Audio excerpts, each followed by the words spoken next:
Paix sur vous, les éveillés. Dernièrement, on a parlé de cette bénédiction et nous avons commencé avec la première bénédiction qui était la bénédiction de l'homme en face de nous. Aujourd'hui, on va continuer avec la deuxième bénédiction qui est la bénédiction des ancêtres derrière nous. La bénédiction des ancêtres consiste donc à se souvenir, à honorer et à comprendre d'où l'on vient. Pourquoi? Parce que nul ne marche seul. Aujourd'hui, beaucoup de personnes avancent dans la vie sans racines. On sait où on va, mais on ne sait pas toujours d'où l'on vient exactement, qui nous sommes. Je ne sais pas pour vous, mais aujourd'hui, les histoires familiales ont presque toutes disparu. On n'écoute plus les anciens. Et qu'est-ce qui se passe? Les erreurs du passé se répètent encore et encore dans la vie des gens, dans des familles, parce que on ne sait plus qui on est. On n'écoute plus ceux qui nous ont précédés. Imaginez une situation simple, et j'ai l'habitude de voir ça. On te demande où tu viens. Généralement, les gens répondent par le nom d'un pays, le nom d'une ville, mais il n'y a rien derrière. Il n'y a aucune transmission, il n'y a pas d'histoire parce que tu ne peux même pas raconter l'histoire de l'endroit où tu viens.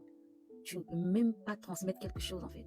Il n'y a aucune mémoire, il n'y a rien quoi. Juste, je suis d'ici, point. Et dites-vous que beaucoup de personnes avancent comme ça, sans repère. Pour eux, c'est normal, alors que non. Ils sont capables de te raconter toute l'histoire de Jésus, Marie, Joseph et autres, mais ils ne peuvent pas te raconter l'histoire de leur propre famille. Même sur 6 générations, ils ne peuvent pas. Même 6 générations, même c'est beaucoup. Sur 3 générations, même, ils ne peuvent pas. Ils la connaissent pas en fait. Ils ne peuvent rien transmettre. Et vous pensez que c'est normal, vous restez tranquille, vous ne cherchez pas. Et maintenant, c'est que moi je peux vous demander, ou ce que je vais demander aux gens de faire. Prenez le temps de parler avec des adultes, avec vos grands-parents, avec des anciens. Posez-leur des questions. Écoutez. Et dites-moi si vous ne ressortez pas de là avec quelque chose. Parce que comme j'ai dit plus loin, aujourd'hui on n'écoute plus les anciens. On ne va même plus vers eux. Les gens fuient des villages, oh la sorcellerie, oh machin, oh tchic, oh tchac. Mais essaye d'aller vers un ancien. Pose-lui des questions. Toi qui ne sais pas. Je vous assure que quand vous allez faire ça, vous allez découvrir des sacrifices, des luttes, des erreurs, des choix difficiles. Et là, je vous assure que vous allez comprendre quelque chose. Vous allez surtout comprendre que vous ne partez pas du zéro. Vous n'êtes pas tombé du ciel. Vous ne partez pas du zéro. Vous êtes la continuité de quelque chose qui était avant vous. Voici une autre situation. Certains d'entre vous, vous répétez des comportements, des schémas, des réactions que vous ne comprenez pas souvent. Des trucs que tu te dis, mais ça me sort d'où en fait? Je ne comprends pas pourquoi j'agis comme ça. Jusqu'au jour, je ne sais pas comment, tu finis par comprendre que ce schéma, ce comportement, cette réaction ne viennent pas de nulle part.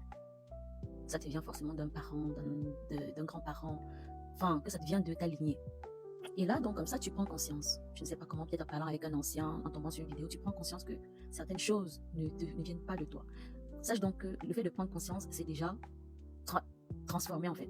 Donc, honorer ses ancêtres, ce n'est pas rester bloqué dans le passé comme certains veulent vous le faire croire. C'est comprendre afin de pouvoir avancer de justesse. Savoir où on va, savoir où on vient. Car celui qui connaît ses racines devient plus stable face au monde. Alors, retiens ceci. L'oubli est une mort. La mémoire est une offrande. N'oublie plus la bénédiction des ancêtres qui se trouvent derrière toi.